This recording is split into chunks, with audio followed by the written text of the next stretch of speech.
Shalom! Welcome to Understanding the World with Rabbi David Kaufman. I'm joined in the studio by Mark Finkelstein of the Jewish Federation of Greater Des Moines and also by Dexter Van Zyl of Camera.org. We'll hear from Dexter and Mark both in just a few minutes. Right now is the world in 5 minutes. And the big topic of the day is the fact that after weeks of negotiations and really probably discussions going over a much longer period of time than that, the Russians have now said that they are going to send S-300 missile defense system to Syria to help defend its airspace. Syria purchased this system from Russia years ago, and it's been tied up because of diplomacy and the political situation. But here we are in the middle of a civil war in Syria with a slaughter going on, with Assad's armed forces killing people in the streets, and Russia decides that this is the appropriate time to send an air defense system to Syria. Clearly, this has to have some impact, some relation, I should say, to relations with the United States and with Israel as well, because United States and Israel, along with European powers, have threatened to act in Syria or act against Syria if Assad does not stop killing his people.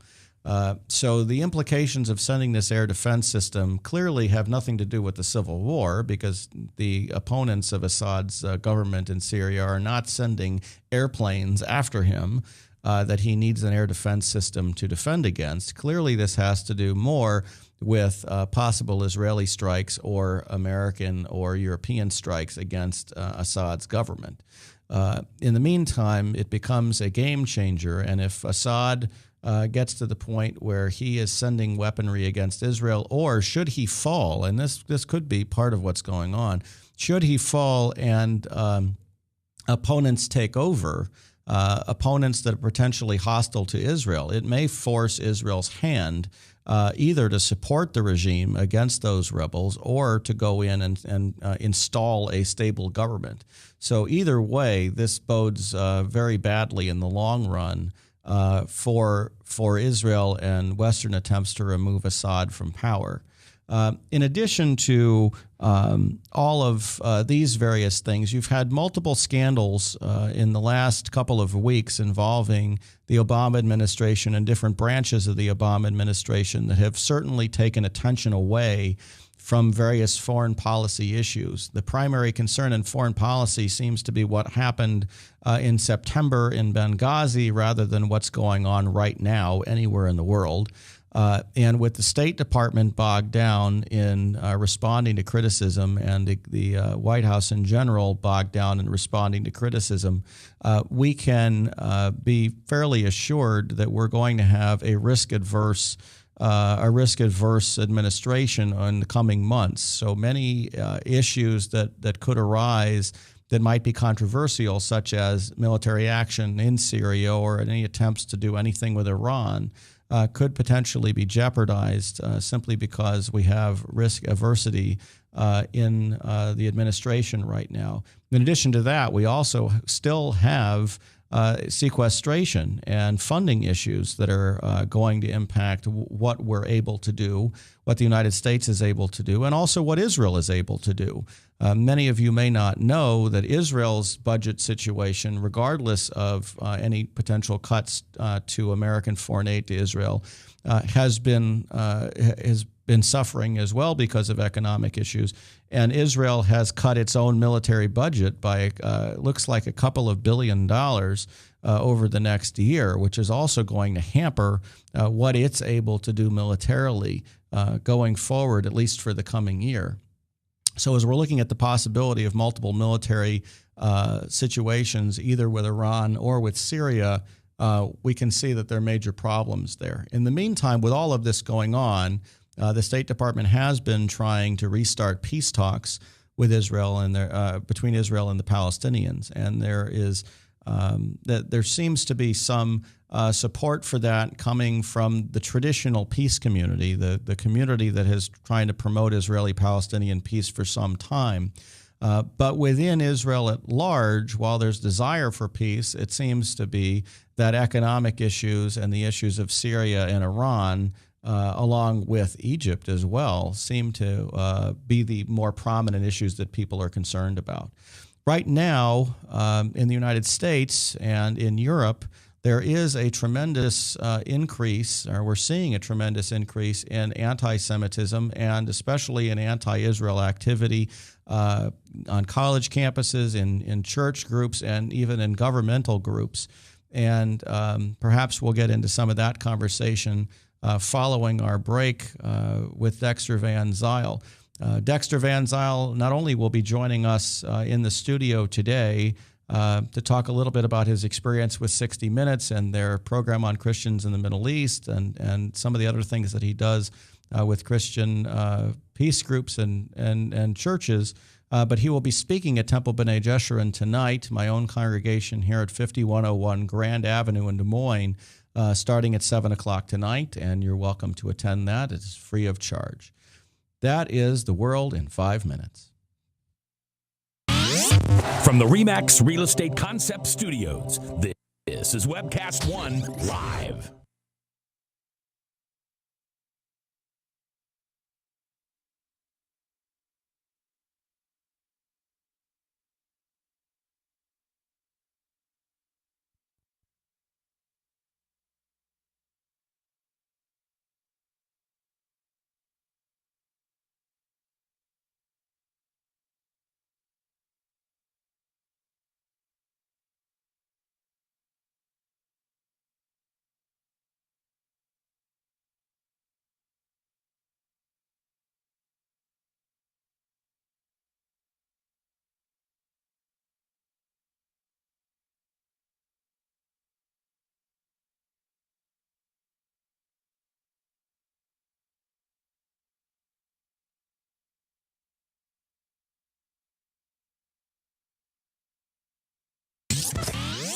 From the RE/MAX Real Estate Concept Studios, this is Webcast One Live.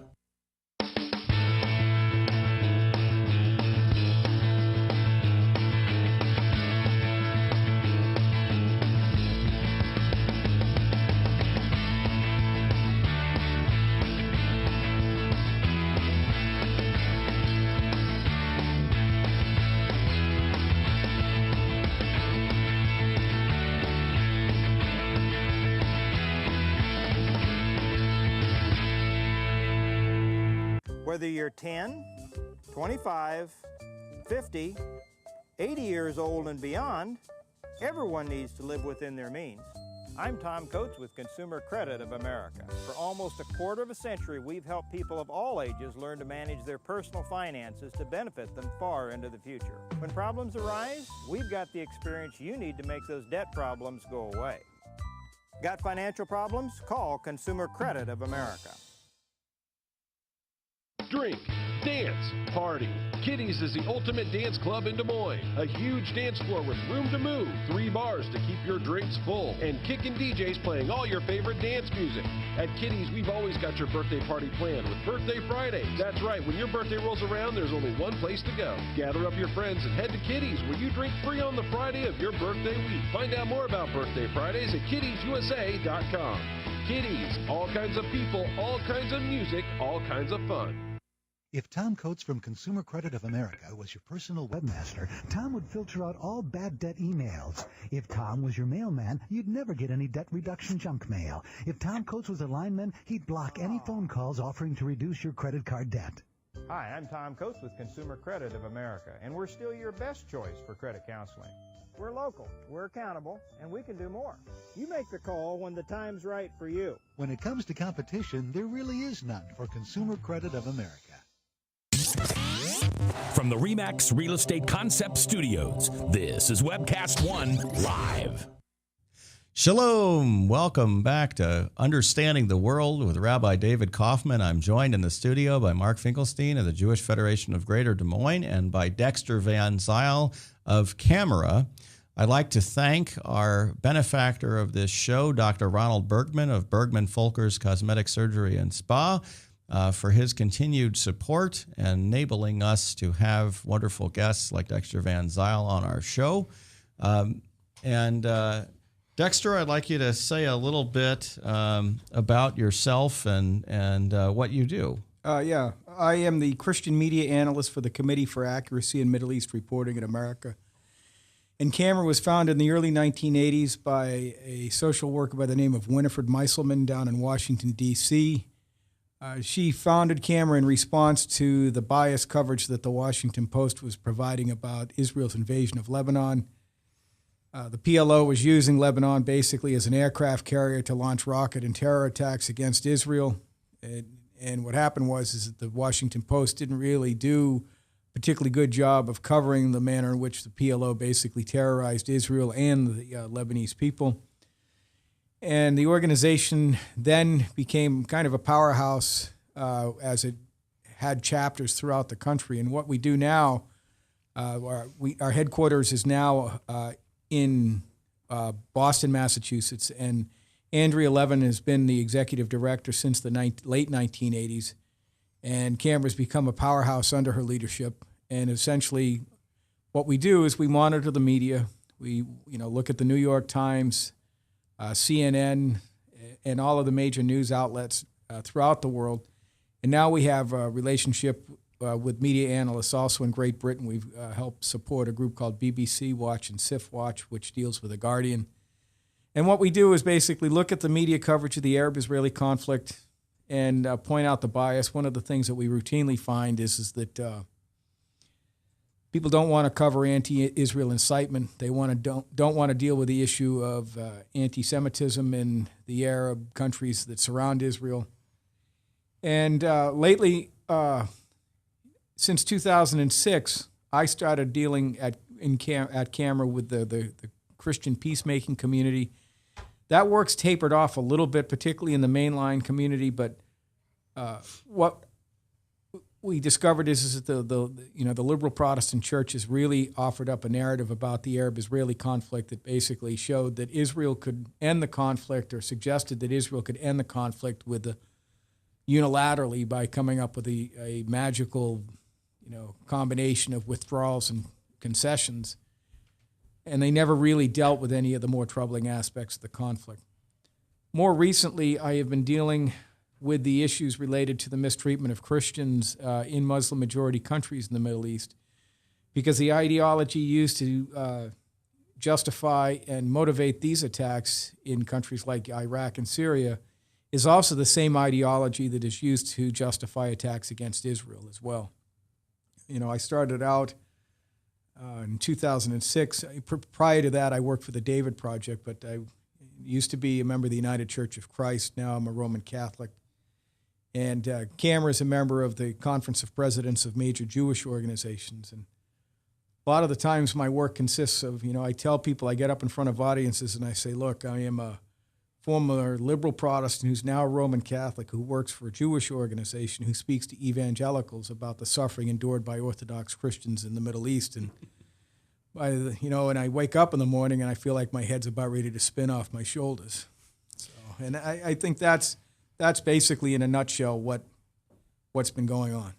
Dexter, what motivates media bias against Israel? I think a lot of it has to do with underdogma, this notion. And there is actually a book out there, and I can't remember the name of the author, but I've read it. It's called Underdogma, where people want to essentially associate with the underdog, and they look at Israel's adversaries as innocent victims, and victims of imperialism and colonialism and racism, and they essentially regard Israel and Jews as the interlopers in the region. And they look at Israel as if it's basically just a bunch of Ashkenazi European Jews that came in to steal the land from the Palestinians. And when you ask people, well, what about the Jews from Arab lands? They don't know that much about it. When you ask them about the status of what it was like for Jews in Muslim-majority countries in the Middle East, they don't really know very much about it, and they'll say something about Andalusia, or they'll say something about, there was a golden age of religious tolerance between Muslims and Jews. But then when you actually get right down to it and start talking to them about the human rights implications of dhimmitude or the status of non-Muslims in Muslim-majority countries, they're not all that articulate, they're not conversant in the subjects, and they really are reluctant to address the issue head on. No, average Americans do have a positive feeling about Israel. Yeah. Right now, I think support for Israel is at a record high. But what happens is that we see that institutions in the United States that are suffering a loss of prestige and status, for example, mainline Protestant churches, they've embraced anti-Zionist activism as a way to kind of set themselves off. And I think also it has something to do with the fact that they, whenever any community finds itself declining in status or influence in American society, we've seen this pattern before. They generally end up exhibiting signs of anti-Semitism. And because what happens is that American Jews are successful, they're productive, and what happens is that when people find themselves slipping in status in American society, they lash out, and anti-Zionism is one way to lash out. I know that's, and there's other reasons, ideological reasons as well. I think mainline Protestants, the peacemakers, are motivated by the utopian view of the human condition in the international system. And Israeli and Jewish history disconfirms a lot of that. And ultimately, if you have a tragic view of humanity, which I think is a mature view, you're going to be able to deal with issues raised by the Arab-Israeli conflict much more successfully and much more responsibly than if you're motivated by a millennial or utopian view that we can make everything work out. You would think that the university is the place to put things on the table and to look at them dispassionately. What do you find? I think that right now, and this is part of a bigger problem, is that I think the American intellectual scene is not as robust as it should be. And I think a lot of it is motivated by Western guilt. And what happens is they're looking for a place to lay this guilt off onto.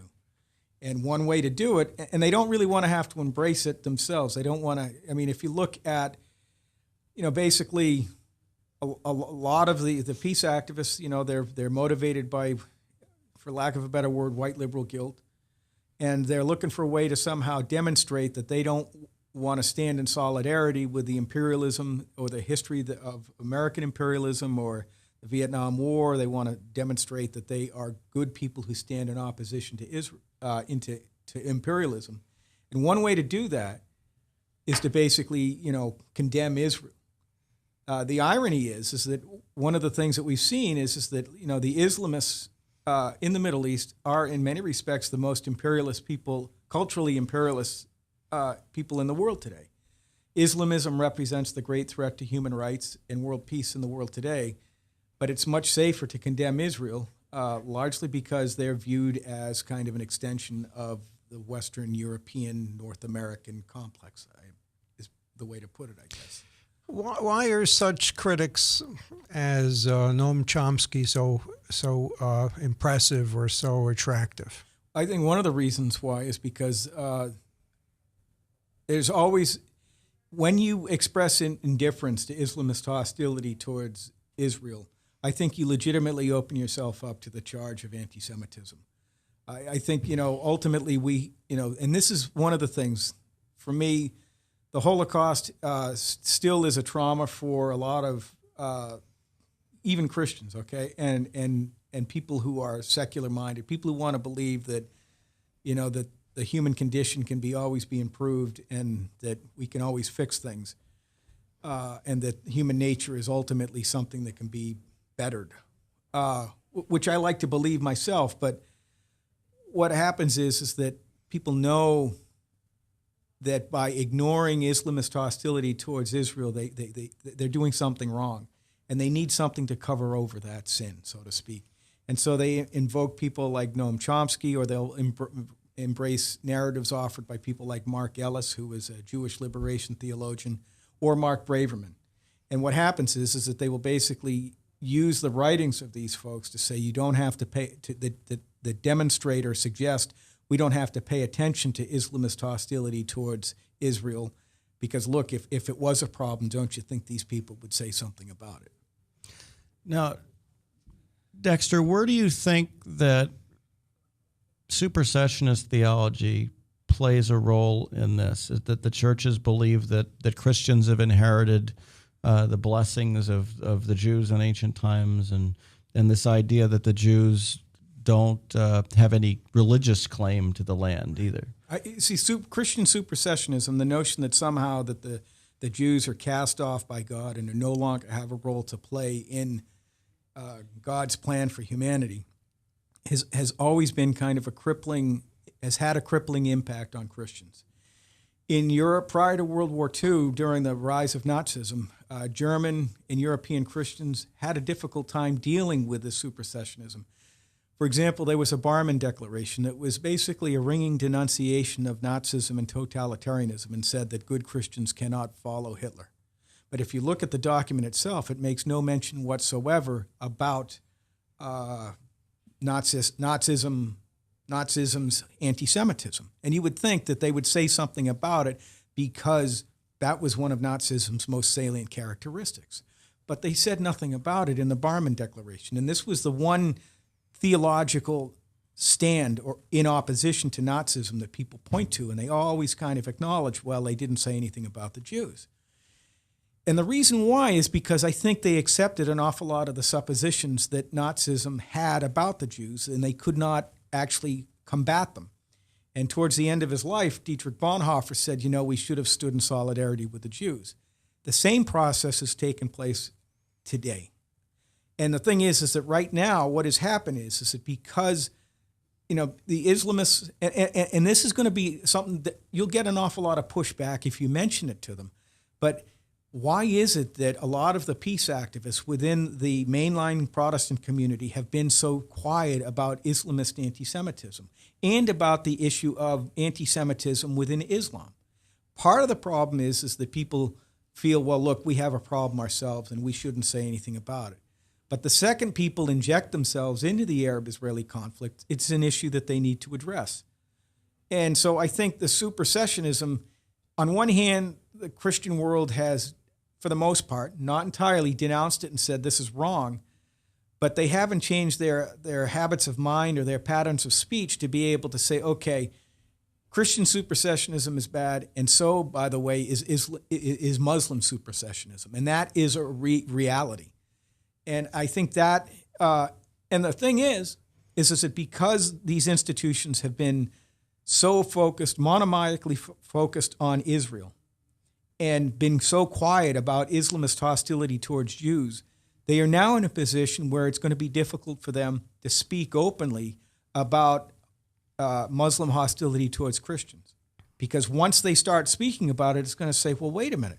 We've just seen a couple of decades worth of Islamist hostility towards Jews in Israel, and you didn't say anything about it. So now all of a sudden you want to raise your voice on behalf of the Christians in the region, which is a good thing, but where were you the 2 decades before? Or, where have you been? And I think so we're caught between two supersessionisms, our own towards the Jews and Islamist or actually, frankly, Muslim supersessionism towards Christians and Jews.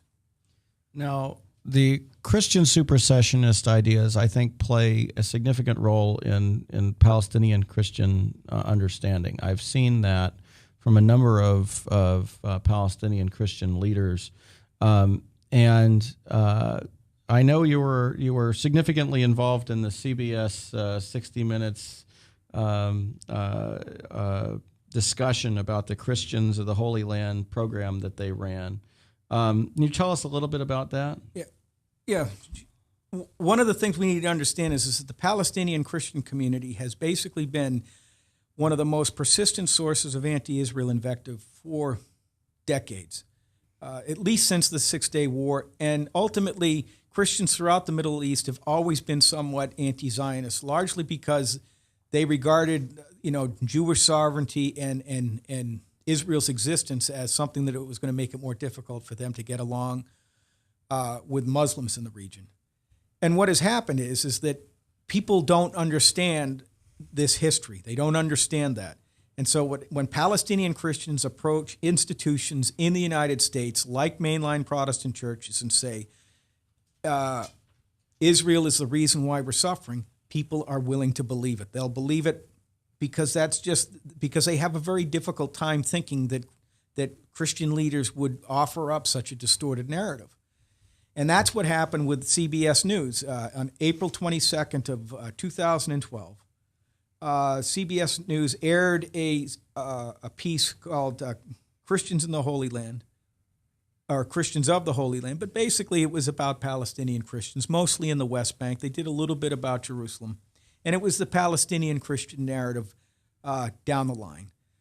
We're suffering not because of Islamist hostility towards us. Everything is okay. And people who try to say that are just basically troublemaking Zionists. That's the story that came out. Or they said that's an excellent talking point, a great thing to sell to the American people, but it's not really true. And then they basically portrayed Bethlehem as an open-air prison, and then they offered up a factual error that the security barrier completely surrounded Bethlehem. And there were other problems with this. We pointed out essentially 4 major problems with it. CBS News, we wrote an article about it on our website. We did an alert. We spoke to our supporters about it. We asked them to contact CBS News. We went to a shareholders meeting. All of this under the generalship of Andrea Levin. She basically says, "Okay, this is what we're going to do," and she's been at this for a long time. She knows how to do it. All I did was the research and the writing. And another thing we did, which is Camera took out an ad in the Wall Street Journal in August, several months after the piece aired, largely because 60 Minutes stonewalled on every one of our complaints, even on the security barrier, which was just like a black and white factual misstatement. It's not true. And at a certain point, we just kind of said, well, they know we're here. We understand that they're not, probably not going to make any corrections. But at least they know that they made a mistake. And then what happened is that this past April 7th, Jeff Fager, the chairman of CBS News, who was also deeply involved in 60 Minutes, I think he was its executive producer, and had been for years prior to being chairman. I think he still is the executive producer for that show as well. He got up he was invited to speak at his church in New Canaan, Connecticut, and an Episcopal church. St. Mark's Episcopal Church. And he got up and he showed the episode again. He handed out a copy of the ad that appeared in the Wall Street Journal, went down at point by point and tried to refute everything that we said. And then said, and they say that the security barrier doesn't completely surround Bethlehem. They're wrong. Bethlehem is surrounded by a wall. Well, at that point, unbeknownst to Jeff Fager, I was sitting in the back of the audience because I had made the drive down. I raised my hand. I said, "I'm Dexter Van Zyl. I'm the Christian media analyst for the Committee for Accuracy in Middle East Reporting in America. We're the folks who made the ad. And a few moments ago, you said that the security barrier completely surrounds Bethlehem." I said, "If you can prove that, I'll give $5,000 to a charity of your choice." And he said, "Okay." And I sat down. And that was it. And there was about 200 to 300 people in the room, but I hope, and I'm not sure that it did, but I hope it conveyed to the people who were there in that room that there was a serious problem. And there was a number of serious problems, but I wanted to at least highlight that one with the show that aired, okay? And I think at this point right now, Camera is, we're continuing for sure to basically, deal with this issue and to try and somehow raise the issue and say 60 Minutes got it wrong. They need to correct the record. It's not just a security barrier issue that they got wrong. And I think ultimately we're going to educate 60 Minutes to say, you need to subject the Palestinian Christian narrative to just as much scrutiny as you would any other narrative that somebody approached you with. And that's not what they did. And that's the problem. The problem is that people were willing to basically believe anything that the Palestinian Christians said as if it was the gospel truth, even though there's mountains of evidence to contradict it. And what were the other issues that were in that show? One of the issues was they talked about how the Palestinian Christian population is dwindling. Well, the fact is that the percentage of Christians in the West Bank, Gaza, and Jerusalem in total is declining. It's down to about less than 2%. But in absolute numbers, the numbers have actually increased over the years. And you can see the details on our website at camera.org. And what happened was that they just talked about the dwindling population and the decreasing percentages. And what that does is that it basically it obscures a very important reality is that the Christian population in absolute terms is increasing. Now, many Palestinian Christians are leaving, but the fact is that Palestinian Christians have a lower fertility rate than Muslims and Jews. That's a fact. And so that's one of the reasons why their percentage of the population is decreasing. And so that was one of the big problems. Another problem was that they portrayed this Kairos document, which was issued by Palestinian Christians in December of 2009 as some sort of peacemaking document that was unprecedented. We didn't go after that unprecedented notion. The fact is that Palestinian and Arab Christians have been issuing statements like this for decades. It wasn't unprecedented. And what they did was they tried to portray it as if it were some sort of peacemaking document that was signed by the religious leaders, by the leaders of the 13 denominations in the Holy Land. Well, the fact is that's not true. And the document itself is problematic. The Central Conference of American Rabbis declared the document supersessionist and anti-Semitic. But what happened was the Palestinian Christians presented it to CBS News and said, look at this wonderful peacemaking document. Bob Simon, who was the reporter, who clearly doesn't know what he's talking about, quite frankly, and he's handed this document. He goes along with it. He thinks, okay, I'm going to believe it. And that was one of the bigger problems. Another problem that we had with the report was that they said that the Palestinian Christians, unlike Christians elsewhere in the Middle East, are not the subject of or target of violence. To be fair, they are not getting murdered in the streets like they are in, say, Egypt. They're not being subjected to attacks like they are in Iraq or in Syria. Or arrest like in Iran. Right.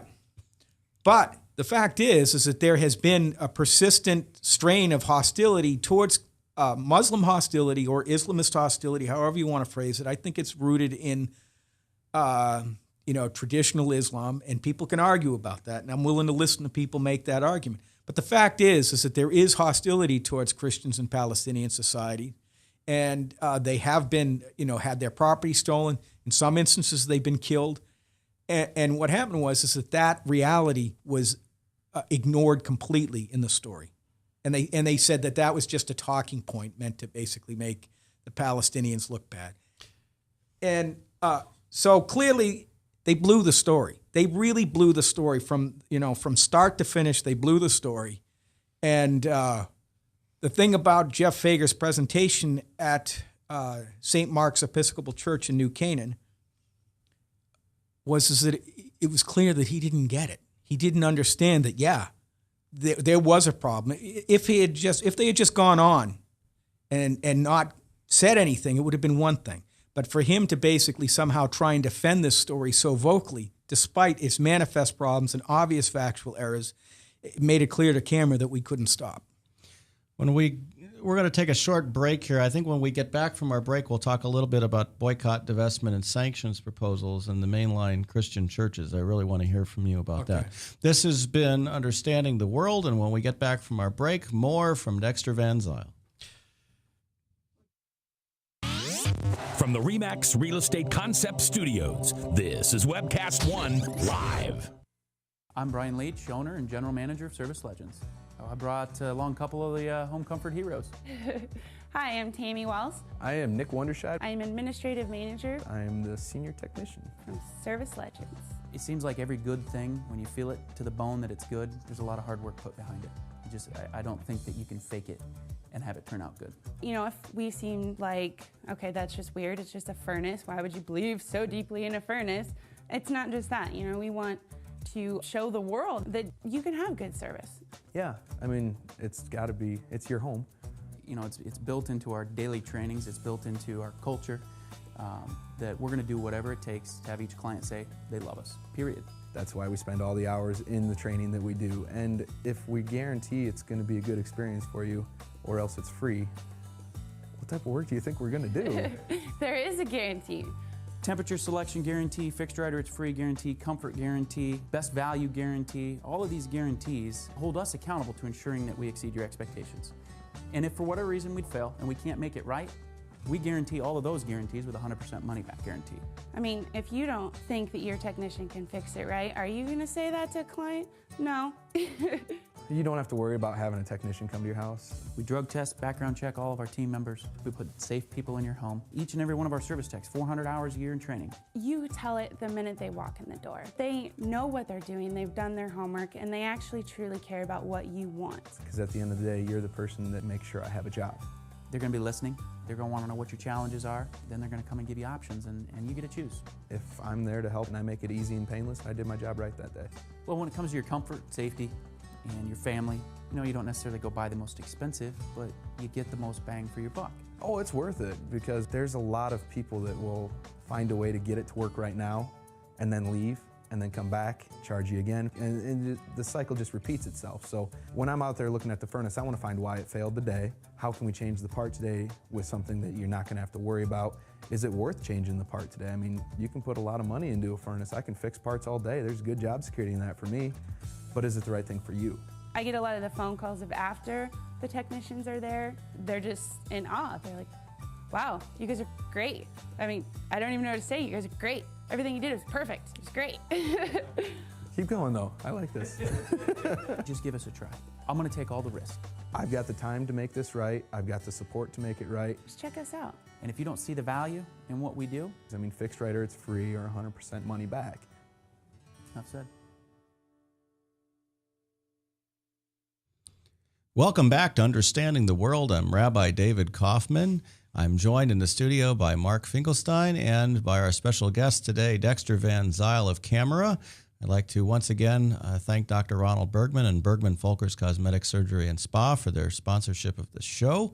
And Dexter, we're talking about Christians in the Holy Land, and the impact of that narrative has led some of our mainline Christian churches in the United States to consider boycotting or divesting or imposing sanctions in various forms on Israel. And among the major groups that's been talking about this for a while, the Presbyterian Church. And you were involved in kind of helping to combat that. Yeah, I started this work in 2005 when I started to work for the David Project Center for Jewish Leadership. When I first started working for it, it was just the David Project. What happened was in 2004, the General Assembly of the Presbyterian Church USA, which has probably got about 2 million members about now, maybe less than 2 million, they passed a resolution that called on the church to sell its stock in companies that did business with Israel's military establishment, or to initiate a process of phased selective divestment. And it also declared that the occupation was the cause or the root of violence against innocents on both sides of the conflict.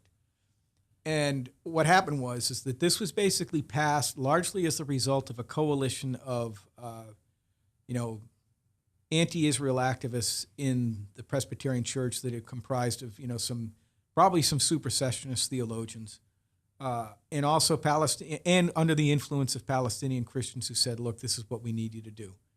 And what happened was that overture, the passage of that overture, set off basically a decade's worth of debate and fighting within that church that really hasn't ended today.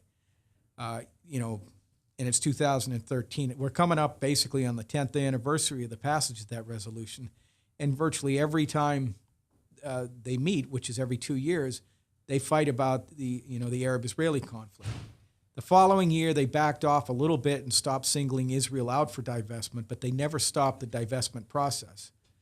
But one of the difficulties that we see is that what they did was they basically, singled Israel out for condemnation, and other denominations started to pick up that resolution as well. The United Church of Christ passed a quasi-divestment resolution in 2005, and they also passed a tear down the wall resolution along with the Disciples of Christ, which they share a common global ministries board. And ultimately, it was the same type of coalition. It was, peace activists that were clearly obsessed with Israel and kind of have and have a clear tendency to ignore violence elsewhere in the Middle East and elsewhere in the world. Israel, for some reason, attracts their attention. And so then other churches debated it, the Episcopalians, and I don't want to, and there's a lot of details, because in order to speak about all of these, you have to kind of drill down and look at the exact language of every one of the churches and the resolutions. What happened is that it's pretty clear to me, speaking in global terms, and I don't want to be too precise, but it seems as if like the divestment doesn't seem to work, but they are actually being able to gain some traction on targeting companies that operate in the West Bank, Israeli companies that operate in the West Bank. That seems to be what they think is a winning strategy for them. The thing is that I look at all of these resolutions basically as a MacGuffin. And I don't know if you know what a MacGuffin is, but in Alfred Hitchcock movies, there's usually something that is used to draw your attention. Also in the Quentin Tarantino movie, what was it, Pulp Fiction, where there was the suitcase with a light in it, and you never found out what was in the light, but it basically drove the narrative. Do you remember that movie? That's what I think the BDS movement is in many respects. It basically gives people something to look at, talk about, while they point the finger of accusation at Israel at these national gatherings of these churches. And what happens is that while people are condemning Israel, pointing the finger of blame at Israel, they ignore manifest human rights problems elsewhere in the region and ignore terrible suffering of Christians and other religious and ethnic minorities in the region. And at a certain point, it has basically become the vehicle by which people just kind of hijack the intellect, the collective intellect of these churches. And by promoting this obsession, in many respects, what it's done, it's helped legitimize anti-Zionist rhetoric in mainstream society because, well, if the mainline churches are speaking about Israel like this, well, then how bad can it be? And in some instances, you will see expressions of anti-Semitism coming out of the mouths or the websites, the Facebook pages of the supporters. For example, there's a group, the Israel-Palestine Mission Network of the Presbyterian Church USA. They had a Facebook page a few years ago where they would post patently anti-Semitic cartoons on their Facebook page. I wrote letters to the denomination, said this is wrong, and they said, oh, well, it's not really our concern, it's not our problem, because they're kind of separate from the church, when in fact they were called into creation by a 2004 resolution that was at the General Assembly. It's part of the church itself, whether they want to admit it or not. If you wanted to write a check to these folks, you had to write a check to the Presbyterian Church USA. And what happened is that it became an instrument by which they built a coalition of people who every 2 years, or depending on how often they met, would show up and just, engage in invective against Israel. The problem is that we've never seen activists in any of these churches address the issue of, Islamist hostility towards Christians, and that's a problem. I understand, Dexter, that PCUSA invited certain members of the Jewish community to address the convention. It depends on what year you're talking about, but yeah, one of the things at the United Methodist Church, they met a couple of years ago. I think it was Jewish Voice for Peace that showed up in great numbers, and ultimately they were there to basically provide cover for people who said, "Why are you so obsessed about Israel?" And whenever that argument was made, people would come forward and say, well, you should be obsessed with Israel because of its human rights abuses. And, oh, by the way, I'm Jewish, so you don't have to worry about that charge. Can folks tell the difference between mainstream and fringe within the Jewish community? I think for the most part, you have to tell them. You have to explain it to them. And at this point, it's for them, and I don't mean to disparage people in the Jewish community, but a lot of the times, a lot of the Jews that I meet, it's like a Christian is a Christian, and then you explain to them what's going on. I don't think that a lot of Christians really understand the verisimilitude or the diversity of opinion and the large reservoir of support for Israel on the part of the American Jewish community. One of the things that I saw is that when J Street was first announced and when it first was founded, there was a great effort on the part of Christian peacemakers and journalists such that were writing for Christian Century, which is the house organ for the mainline Protestant community, to say, look at what this is another group of activists. Not all of the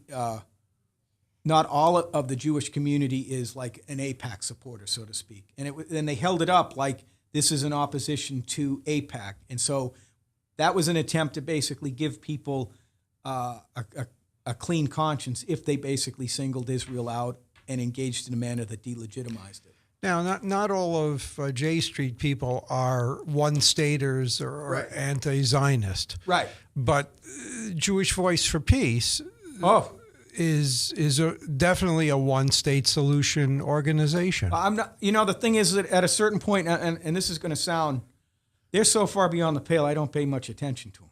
But Okay. to have a major denomination that has relations, as the Presbyterians do, with the Jewish community. Or the Methodists. Yeah. Yeah. That was what Or the Methodists. Yeah, that was. Well, I think that was the point of that was to basically create like a Potemkin debate. You know, to basically to say, look, we've got the Jewish community on our side. It's okay. It's okay. The thing is that the people who show up at these events, you know, typically they vote in these resolutions towards the end. It's like after they've done all of the business they need to do to keep the church going or the denomination going, Yes. budget, any of the major controversies. And then what happens is that it's voted on the last day or the second to last day. That's usually what happens. But the thing is that it's a theater. This is basically an attempt on their part to somehow create a theater in which people then can justify voting against Israel, singling it out, and ignoring human rights abuses in the other parts of the Middle East. It's like a stage almost. How representative do you think that these positions put forward by either the Methodists or the Presbyterians are reflective of the people in the pews? They're not very representative, but the problem, and oftentimes they don't even pass. But the thing is that the impact that they have is that they basically just keep, first of all, they tie the churches up in endless controversy. And the vast majority of the people in these churches, I think, support Israel or wonder really what's going on. But the problem is that they're not as well organized and they're not as driven by their agenda as the anti-Israel folks. When you see these churches doing this kind of anti-Israel programming, what I think of what I was trying to say here. What do you see as their driving force? I mean, I've heard from some people that they say that their driving force is that the U.S. Invests in Israel, the U.S. sends money to Israel, and therefore they have a reason to believe that they can affect Israel policy, but not the policy of the other countries. And from my perspective, I say, well, I guarantee you that if Israel received no money whatsoever from the United States, you would still be doing this. What's your response? I think a lot of it is that they have beefs with people here in the United States. One of the insights that I've tried to cultivate on the part of people is that these statements have something to do with their ideological lens and how they view the Middle East and their worldview. But it also has to do with the relationships that they have and the antagonisms that they have with other people here in the United States. And also how they view Scripture. And that's and what has happened is that the mainline churches have basically been in conflict, ideologically speaking, with evangelical Protestants in the United States for a long time. And, since maybe early 1900s. And what happens is that a lot of the evangelicals support Israel because they take a more literal view of Scripture, and that's part of it. Also, a lot of them, I think, have anti-Israelism as a proxy for anti-Americanism. And the thing is that since they're in the United States, it's not, anti-Americanism is not something that you really want to embrace too publicly. So what you need to do is you need some other target to lay that feeling off onto. And so what happens is that, and I don't want to like get too like Rene Girardian. I don't know if you've heard of Rene Girard, but it's like a scapegoat. What happens is that Israel becomes a scapegoat for all of the feelings that they have about the things that they think are wrong with the United States. Our friends are probably not particularly reticent about expressing their criticism of the United States. Some of the clergy we bump into on a regular basis will say the first thing is the United States was the only country ever to use an atomic bomb, and that's the original sin. So they don't use Israel as a scapegoat, but they see it as an extension of these values. That maybe that's a better argument or a better description. But I think it has something to do with their feelings about the United States. Definitely. Would you like to say a minute or so about what you're going to speak about tonight? Tonight, I'm basically going to talk about, what peace activists in the Christian community, how they view the Middle East and Israel, and how they have a tendency to ignore some of the other problems that exist in the region. And kind of what peace looks like in their mind, I think. Yeah. Okay, that's so Dexter Van Zyl is going to be speaking at Temple B'nai Jeshurun tonight. It's my congregation, 5101 Grand Avenue in Des Moines, from about 7 o'clock to about 8:30 or so tonight. And Mark, I wanted to give you a minute to talk about a big event we had this week, the groundbreaking for the new Iowa Holocaust Memorial. Thank you very much. It was a great pleasure to help with the groundbreaking ceremony for a new Holocaust memorial to be erected on the Capitol grounds of the state capitol in Iowa.